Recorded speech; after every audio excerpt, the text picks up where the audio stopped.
명절 연휴가 시작이 되었습니다. 이번에는 그래도 조금 길게 느껴지는 면이 있는 것 같습니다. 수요일까지 쉬죠. 그래서 어떤 때는 금요일부터 뭐 조금 오후부터 차량도 한가해지는 듯한 모습도 또 일부 보여지기도 합니다.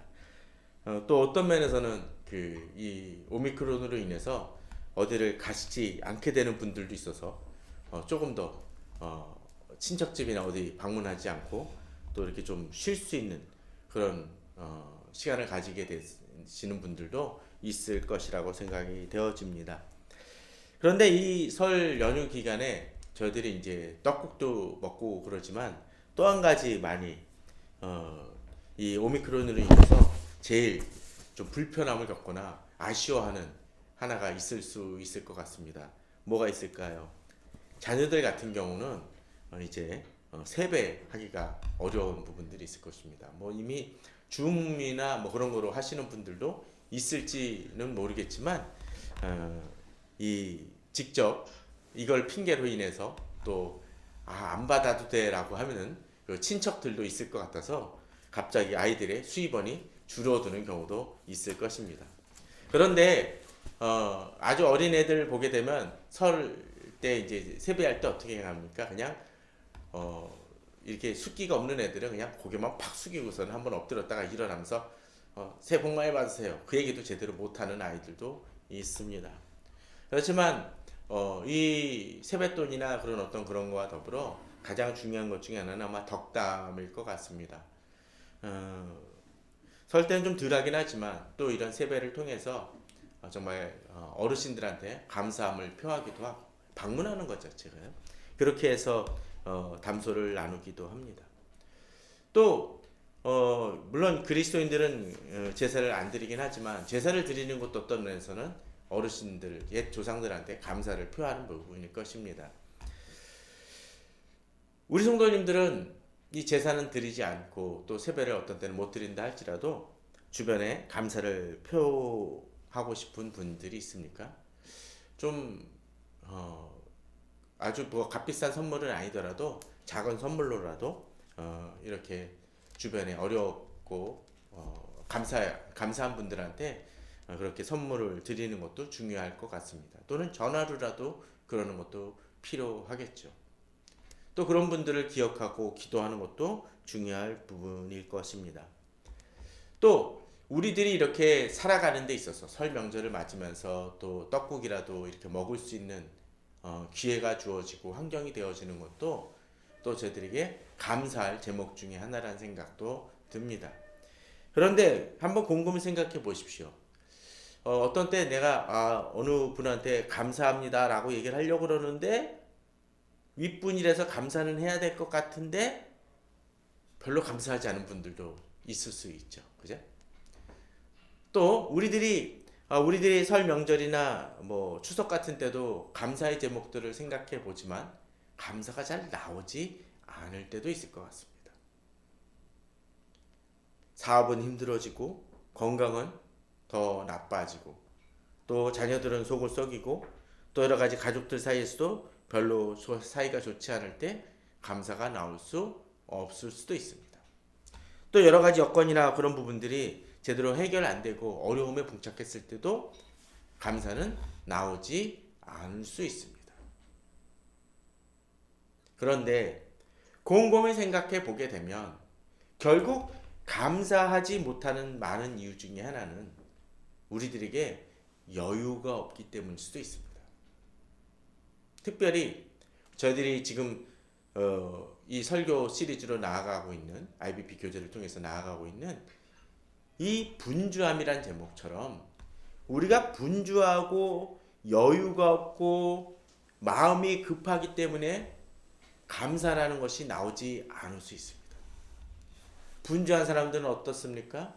일에 있어서나 사람에 있어서나 너무나 극단적으로 또는 일적으로만 접하게 됩니다.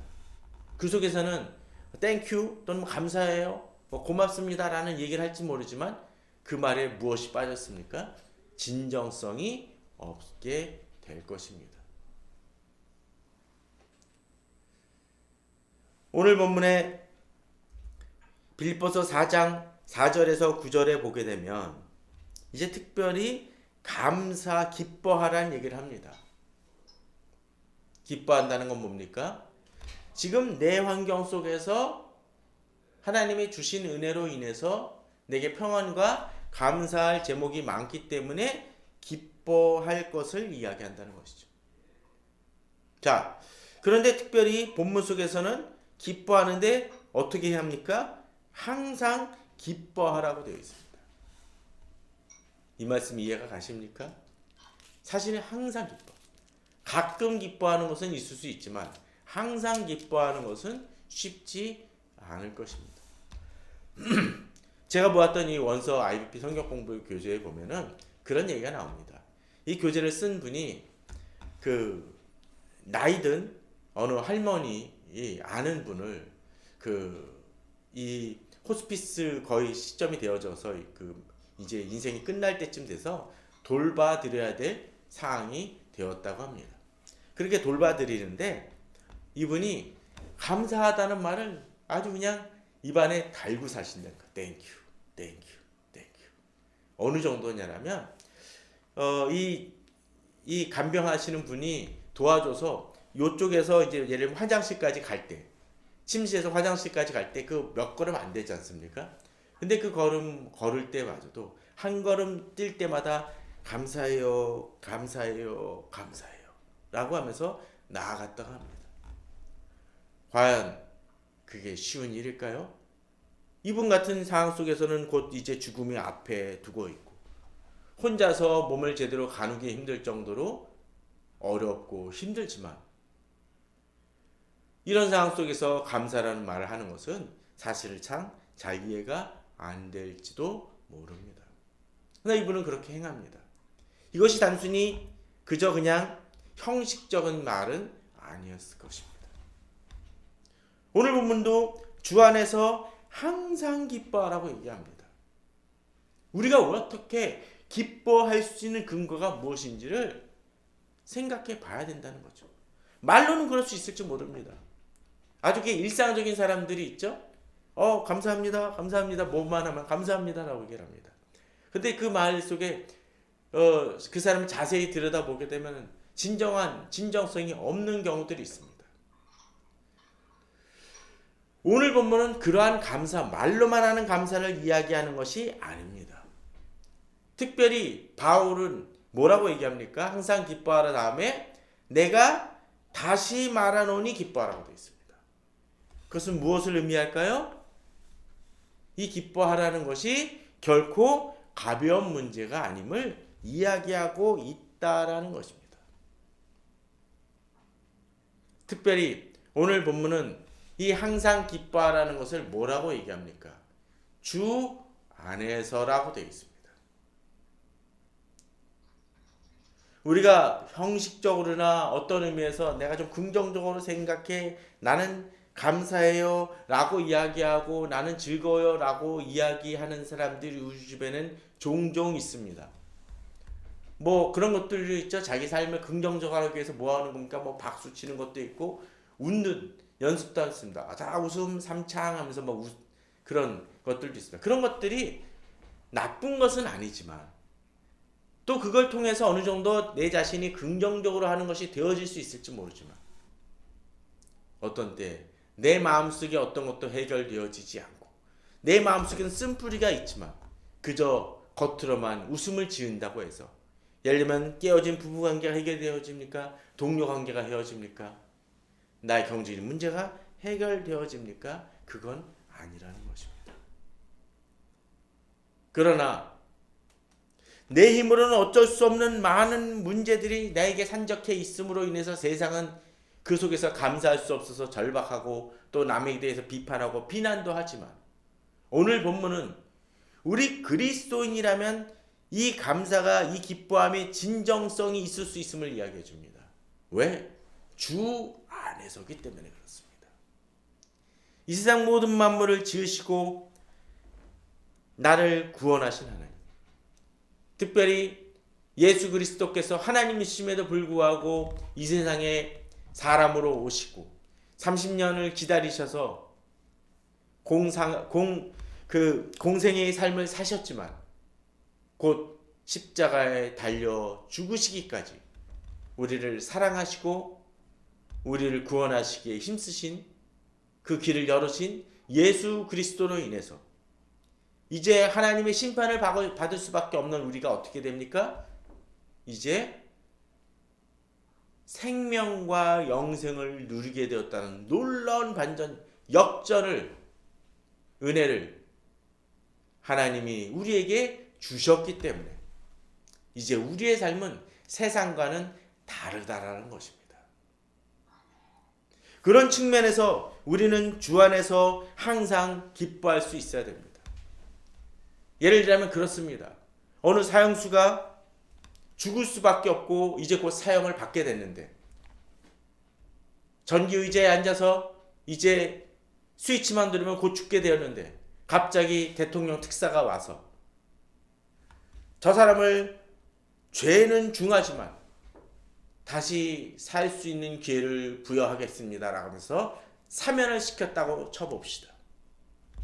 그러면 이 사람이 나이가 40이면 그 이후의 삶은 뭘까요? 덤입니다. 덤. 은혜입니다. 자기에게 주어질 수 없는 것이 주어진 삶을 사는 것입니다. 그런 측면에서 우리는 주 안에서 덤의 삶, 은혜의 삶을 살게 되는 것입니다. 덤의 삶을 살게 되는 것이죠. 사실 곰곰이 생각해 보십시오. 우리 주변에 우리를 위협하는 많은 문제들이 있습니다. 그런데 그런 위기 속에서 우리는 어떻습니까? 우리는 지금 와서 예배를 드립니다. 이것이 은혜입니다. 가끔 그런 생각을 해봅니다. 출근을 하려고 차를 몰고 나가는데 너무 막혀서 나중에 가다 보니까 커다란 사고로 인해서 완전히 형체도 알 수 없을 정도로 차가 찌그러져 박살이 난 경우가 있습니다. 그런데 수많은 차량이 지나가지만 그 중에 한 차가 그렇게 박살 난 것처럼 어쩌면 나도 그럴 수 있습니다. 그런데 사람들은 이것이 은혜고 이것이 정말로 내게도 임한 축복임을 별로 의식하지 않고 보통 뭐라 그럽니까? 에이 저놈의 차 때문에 차만 막혀가지고 시간만 늦었네 라고 얘기합니다. 뉴스에서 나오는 많은 사고들을 생각해 보십시오. 그 사고들도 역시 마찬가지입니다. 물론 사고를 당하신 분이 죄가 있다 그런 얘기를 하는 것이 결코 아닙니다. 우리들은 우리들의 삶 속에 있는 많은 것들에 대해서 내가 기뻐할 제목들을 많이 볼 수 있어야 된다는 것입니다. 또한 무엇보다도 주 안에서란 이름으로 어둡고 깜깜했던 나의 인생에 빛이 들어와 살 수 있게 되었다라는 것입니다. 우리 자신이 그렇습니다. 우리에게 주는 축복이 바로 그것입니다. 세상 사람들은 알지 못합니다. 이미 어둠 속에서 원래 살고 있기 때문에 빛이 필요하다는 것조차 알지 못하고 삽니다. 그런데 우리는 깜깜한 방에서 형광등이 켜져. 아니 암막 커튼을 확 거쳐서 아주 햇빛이 싹 들어오는 그 집에서 살고 있는 것과 같습니다. 어둠 속에서 살고 있는 사람들은 자기들이 이런 위기와 어둠 속에 살고 있는 것을 알지 못하지만 우리는 주 안에서 이제 빛을 누리는 사람입니다. 인생의 진정한 목적을 아는 사람들입니다. 그런데 이것을 잊고 삽니다. 그리스도인들도 불평이 많습니다. 조금만 불편한 게 있으면은 이만큼의 축복 대신 약간의 불편함을 바라봅니다. 진정 우리가 기억해야 됩니다. 그러기에 바울은 뭐라고 얘기합니까? 내가 다시 말하노니 기뻐하라고 되어 있습니다. 다시 말한다는 건 뭡니까? 강조를 얘기하는 것입니다. 강한 강조라는 것을 얘기합니다. 잊어버리지 말라는 얘기입니다. 우리는 그러해야 할 것입니다. 또한 본문은 5절에서 너의 관용을 모든 사람에게 알게 하라. 주께서 가까우시니라. 자, 여기도 독특한 구절이 나옵니다. 너희 관용을 모든 사람에게 알게 하라는 얘기가 뭘까요? 관용, 너그러움. 근데 알게 하라는 의미는 어떤 면에서는 이 알게에서 막 증거하고 막 알려달라는 얘기가 아니라 남들이 알 수 있게 드러나고 표현되어지고 나를 통해서 나타남을 얘기한다고 할 수 있습니다. 그냥 있어도 이 사람에 대해서는 알 수 있는 거예요. 예를 들면 좋은 비싼 향수를 몸에 뿌렸다고 쳐봅시다. 그럼 이 사람이 지나가기만 해도 뭐합니까? 향이 납니다. 가끔 엘리베이터에서 보면 어떤 분들, 그 여성분들 확 지나가면은 그분이 지나가는 순간은 안 느껴지만 지나간 후에 향이 느껴질 때가 있습니다. 향이 강렬하기 때문이겠죠. 우리의 삶이 그럴 수 있다는 것입니다. 어떤 사람이 지나가는데 아주 안 좋은 냄새가 나는 사람도 있을 수 있습니다. 삶이 그럴 수 있습니다. 여러분들의 삶은 어떻습니까? 좋은 향수는 갖고 있지 않더라도 인생의 향기를 어떤 향기를 내놓고 있습니까? 어떤 사람만 가면은 어떤 사람 전화 오면 부담스러운 경우가 있을 수 있죠. 짜증선, 불평만 나옵니다. 내 마음도 안 좋아요. 맨날 인생이 찌그러져 있습니다. 저렇게 좋은 집 살고 있으면 내가 항상 기뻐할 것 같은데 하는 사람마저도 인상이 안 좋은 사람들이 있습니다. 자기가 하고 싶은 대로 돈 쓰면서도 마음이 어두운 사람이 있습니다. 또 자기가 가질 만큼 가졌는데도 불구하고 나누지 못한 사람이 있습니다.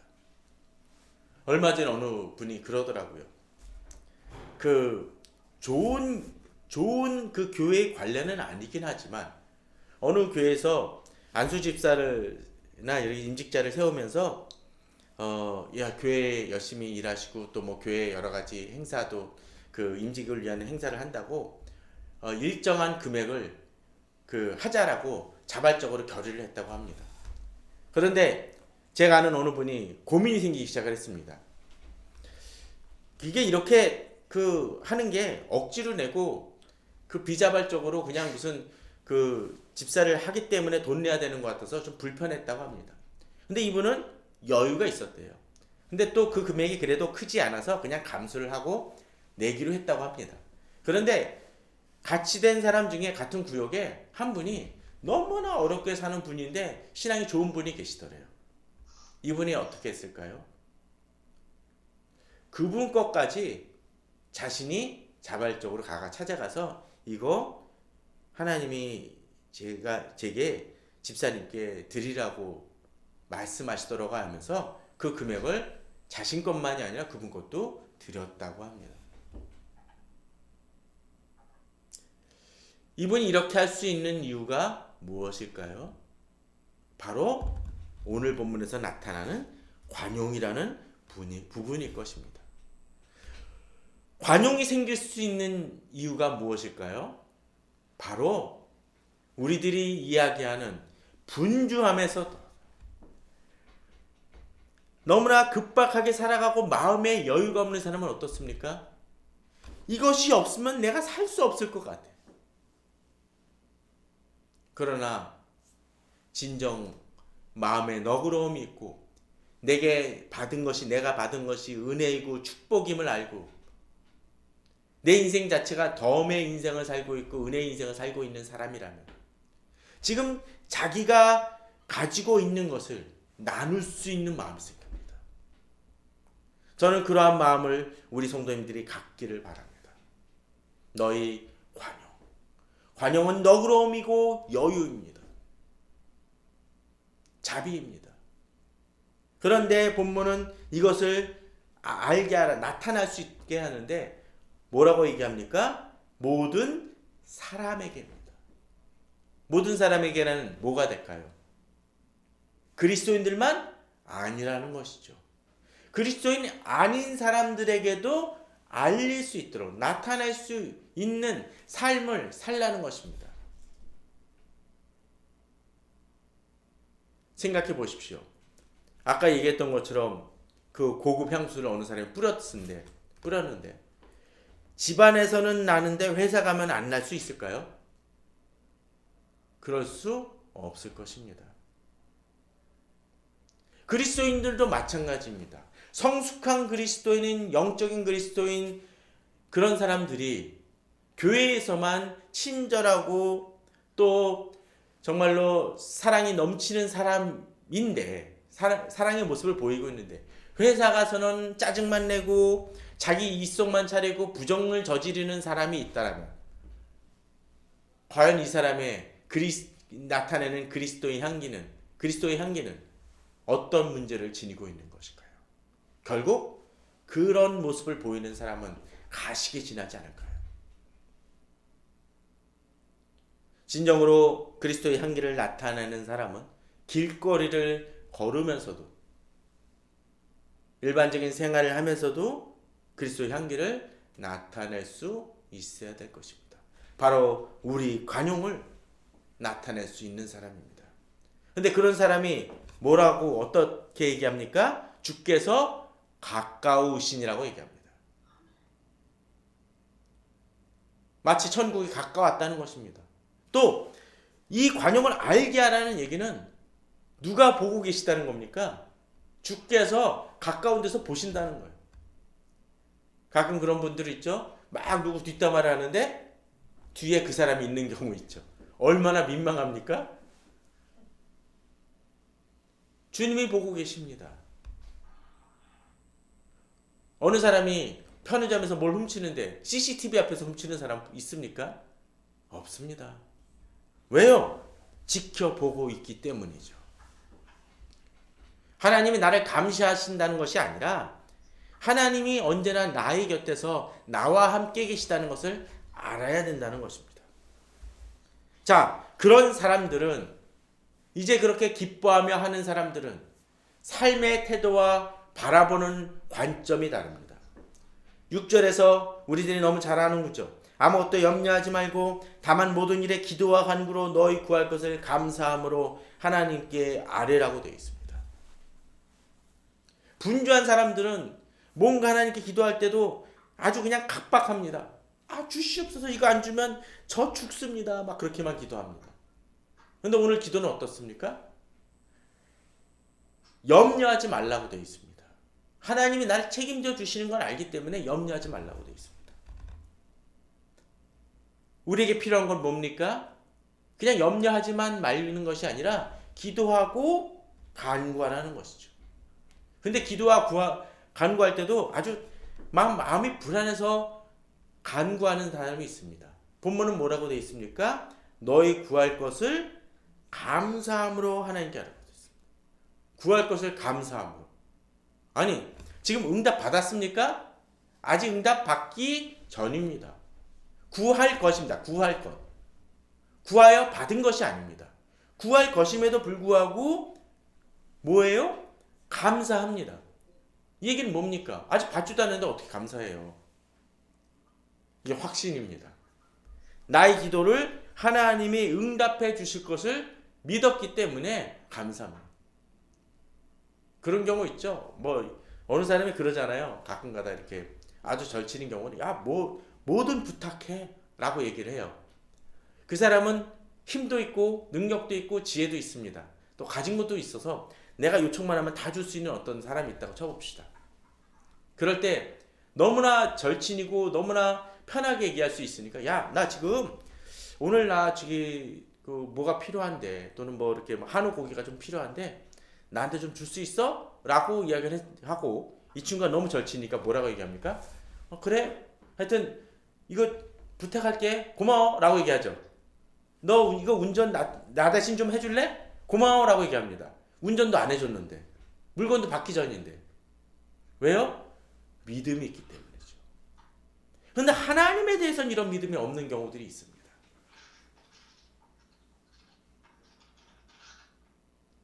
마치 그럴 때가 있는 거죠. 어떤 데 물론 내 방식대로 응답이 안 될 때도 있습니다. 예를 들자면 나는 아이패드 미니를 딱 구해서 딱 달라 그랬는데 아이패드 프로를 딱 갖다 주는 사람이 있다고 쳐보자라는 거죠. 물론 너무 작은 게 자기한테 용도가 맞는 사람이 있겠지만, 더 큰 걸 바랬지만 그냥 이것만으로 족하다 생각해서 많이 그런 사람에게 더 주시는데, 어떤 때는 내가 생각하는 그 이상을 채워주시는데 우리는 염려만 하는 경우들이 있습니다. 단지 방식이 다를 뿐일 수도 있다는 것이죠. 우리에게 필요한 것은 이제 7절의 내용입니다. 그리하면, 그렇게 간구하면 모든 지각에 뛰어난 하나님의 평강이 그리스도 예수 안에서 너희 마음과 생각을 지키시리라. 그럴 때가 있는 것 같아요. 가끔 가다가 통장 잔고가 좀 부족해지고, 또는 제가 요번에 이제 명절 앞두고 그 코로나 검사를 이제 항원 PCR 검사를 받았는데, 그런 거 받으면 어떻습니까? 괜히 불안해요. 그렇지 않습니까? 결과 나오기까지는 괜히 불안합니다. 안 나올 게 거의 뻔할 때도 불구하고 불안합니다. 그런데 오늘 본문은 뭐라고 얘기합니까? 하나님의 평강이 그리스도 예수 안에서 너희 마음과 생각을 지키시리라. 결과가 어떠하고 간에 하나님이 지켜주실 것을 믿는 사람들은 그 속에서도 하나님의 평강이 자리합니다. 앞서 6절을 생각한다면 아직 응답 받았습니까? 아직 받지 않은 상황 속에서도 하나님의 평강이 나를 어떻게 합니까? 내 마음과 생각을 지킵니다. 곧 분주함이 없고 조급함이 없다는 것입니다. 관용이 있다는 것이죠. 어떤 때 사람들은 바로 그런 모습을 통해서 우리의 관용을 느낍니다. 야, 저 사람은 저렇게 어려운 상황이면 저렇게 행동 안 할 것 같은데, 나 같으면 그렇게 행동 안 할 것 같은데 함에도 불구하고 그런 행동을 나타내는 사람을 통해서 그리스도인은 그리스도인대로 은혜를 받고, 또 그렇지 않은 사람들, 그냥 세상 사람들은 그 사람들도 은혜를 받는다는 것입니다. 우리가 잘 아는 다니엘서를 생각해 보십시오. 다니엘이 이 하루 3번씩 기도하던 이 사람이 이제 자기 왕이나 그 신념 외에는 기도하지 말 것을, 안 그러면은 사자굴에 던지겠다라는 명을 받고도 어떻게 합니까? 하루 3번씩 기도하는 모습을 보이죠. 근데 그 방안을 누가 냈습니까? 대적들이 냈죠. 근데 그 대적들이 낸 이유가 무엇입니까? 다니엘에 대해서는 불평과 시기심이 있었지만 그들에게도 믿음이 있었습니다. 다니엘이 흠잡을 것 없는, 신앙 외에는 흠잡을 것 없는 사람이라는 것을 믿었습니다. 또 무슨 믿음이 있었습니까? 이런 법안을, 말도 안 되는 법을 내놓더라도 다니엘은 이 신앙 문제에 대한 그 신앙은 있기 때문에 그는 이 법을 어기고 기도할 것이라는 확신이 있었습니다. 대적들도 다니엘이 어떠한 사람이고 흠잡을 데 없는 사람이라는 것을 알았던 것처럼 우리가 하나님의 평강과 하나님의 그 안에서 기뻐하는 사람임을 이 세상 사람들도 우리를 통해서 느낄 수 있다는 것입니다. 문제는 우리가 분주함 속에서 살아가느냐, 아니면 기뻐하고 관용을 가지고 살아가느냐, 어떤 위기 속에서 그 평강이 흔들리지 않는 사람인가 하는 것을 우리가 이제는 나타내야 돼, 또는 나타내고 살아가는 사람인가를 우리가 돌아보아야 될 것입니다. 우리 성도님들은 어떻습니까? 이제 본문은 그렇게 얘기합니다. 끝으로 형제들아, 무엇인지 참되며, 무엇인지 경건하며, 무엇인지 옳으며, 무엇인지 정결하며, 무엇인지 사랑받을 만하며, 무엇인지 칭찬받을 만하며, 무슨 덕이 있든지 무슨 기림이 있든지 이것들을 생각하라. 곧 이 얘기는 여러 가지 얘기들 결국은 했지만 하나님 앞에서 기뻐하며 나아갈 때 우리들의 삶이 이런 요소들처럼 변할 것이라는 것을 말씀하고 있는 것입니다. 그러게 우리가 어떻게 해야 됩니까? 이것들을 생각하며 진정으로 분주함 속에서 살아가고 있다면 이제 변화되어지는 우리가 되어져야 될 것이라는 것입니다. 이렇게 특별히 이 설 명절, 이 코로나로 인한 여러 가지 어려움과 불안 속에서 살아가는 속에서도 우리가 믿음으로 담대하게 나아가길 바랍니다. 우리가 살다 보면 코로나에 걸릴 수도 있고 안 걸릴 수도 있습니다. 그러나 코로나가 걸리더라도 또는 걸리지 않더라도 주 안에서 걸리는 것이기 때문에 우리에게 있어서는 이미 나를 돌보시는 하나님의 손길이 지금도 나를 보호하고 계시기에 우리는 그 모든 상황을 넘어 나를 주관하시고 지키시는 하나님으로 인하여 기뻐하고 그 평강이 흔들릴 수 없음을 우리는 알아야 될 것입니다. 문제는 기억하고 생각하는 것입니다. 그러기에 바울은 다시 얘기합니다. 너희는 내게 배우고 받고 듣고 본 바를 행하라. 이 얘기는 뭡니까? 바로 우리에게 필요한 것은 그렇게 기뻐하며 나아가기 위해서 필요한 게 무엇일까요? 하나님의 말씀을 붙들고 나아가는 것이라는 겁니다. 분주하십니까? 분주하더라도 말씀을 붙드십시오. 우리가 기도하고 퀴트의 중요성을 놓치지 말아야 될 이유가 바로 여기에 있습니다. 이것을 붙들고 나아갈 때, 또 그것을 말씀대로 행하고 나아갈 때 우리는 분주함에서 벗어나 바로 기쁨 그리고 평강의 하나님이 나와 함께 계시다는 것을 믿고 더욱더 기쁨 속에서 믿음으로 평강 속에서 관용 속에서 살아갈 수 있을 것입니다. 이 명절 때 많이 분주하실 수 있습니다. 그러나 언제나 평강이 떠나가지 아니하는 분주함 속에서도 주의 평강 속에서 살아가시는 우리 성도님들 되시기를 주님의 이름으로 축원합니다.